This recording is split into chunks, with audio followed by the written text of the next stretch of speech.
Okay, so now we're going to look at combining transformations. In other words, there's not just a horizontal or vertical shrinkage or stretch, or there's not just a vertical transformation or translation or horizontal transformation or translation, but when you do both into one. So here's an example problem. It says describe the transformations from the graph f to the graph of g. So we start with this parent function of f, and then this is the change we're going to do. And it wants us to describe it and show what it looks like. So we'll go ahead and do that. I went ahead and started off by graphing this parent function, which is like graphing x equals y or y equals x. You go up 1 over 1, up 1 over 1. Pretty simple. And this is the one that wants us to transform it. This is the inequality or the equation or the change, the transformation that wants us to do to it. Just as a quick note, when making these transformations, it does help to make a little box. It helps out a lot. When there's a reflection, when there's a shrinkage or a stretch being done, it helps to make the boxes. I find very useful.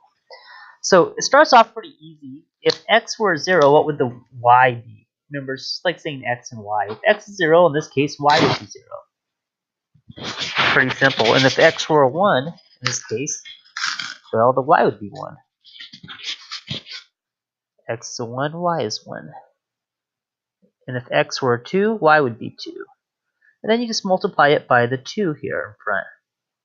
So 2 times 0 is 0. 2 times 1 is 2. 2 times 2 is 4. So pretty simple starting off. Now I know some of you are saying, but wait, Mr. Evans, that's not a 2, that's a negative 2. I understand that. But when we're talking about these transformations, we're taking each transformation one at a time. And I'll show you how you can bypass that in a little bit. Let me scoot this over here.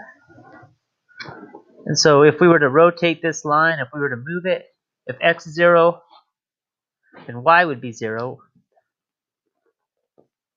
I mean, if x were 0, y would be a 0. So let's do that. If x were a 1, the new 2 times f(x) would be a 2. So if it were a 1, you'd go up 2. And if it were a 4, 1, 2, 3, 4. I'm sorry, if it were a 2, it would be a 4. So if it were a 2, it would be a 1, 2, 3, 4. Looks like it's already on there.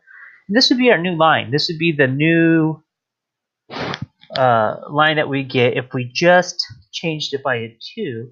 How would we describe that? Well, we would say that we stretch the graph by a factor of 2. So we stretched it by a factor of 2 vertically.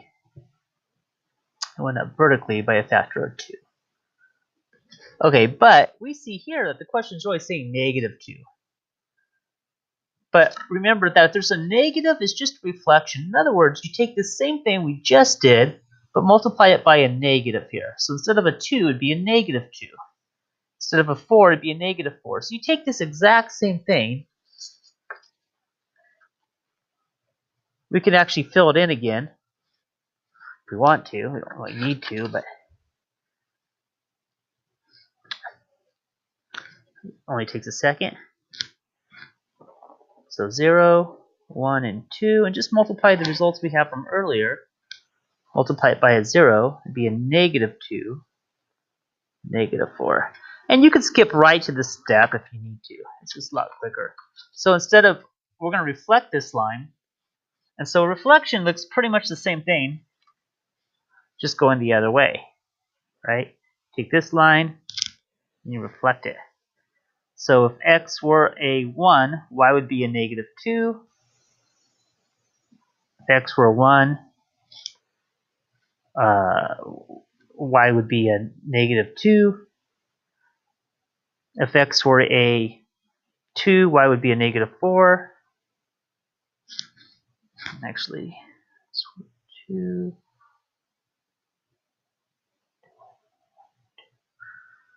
If x were 2, y would be 1, 2, 3, 4. It would look like this. And that would be a reflection of it. And so how would you describe it? Well, you would say it's you reflected the graph on the x-axis. And so that would be the next step. And then the last step is easy. It's just moving up 3. So you take this line, and remember what's on the outside here, you move it up 3. So any point here, 1, 2, 3, just move it up 3. That is your new answer.